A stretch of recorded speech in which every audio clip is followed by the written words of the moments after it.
Welcome to the West LA Domiciliary. We have 198 beds available when it's not COVID, but because of COVID, we're down to less than 120 beds available. But we're in the second wave of COVID right now. Things are increasing, so we're limiting even more.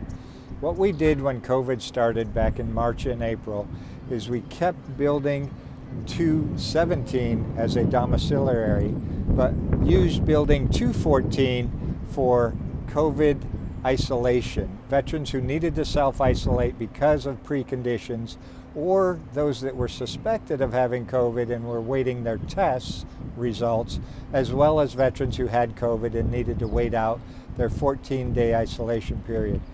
We used building 214. Since then, in the last few months, we've brought that back online, but now we need to go backwards.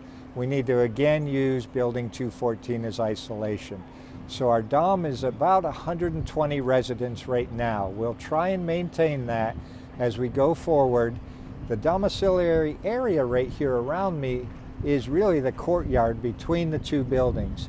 In this area, we're going to develop a healing garden over the next year with all kinds of activity areas for the veterans, an outside classroom, an outside exercise area, a walking path around it, and off of the end of building 214, we will have a female veterans area, which will be a gated area just for the female veterans and the domiciliary programs.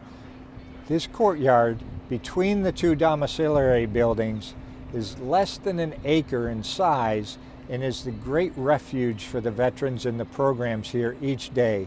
They need to come into this area and relax. They need to work with peer support for their programs. This is an area that has a lot of potential for 289 residents in this area. We don't necessarily need more housing right in this area. What we need is an area for the veterans to heal, to recover, to work with their peers and work with those supporting the programs to make sure they're successful when they leave the domiciliary.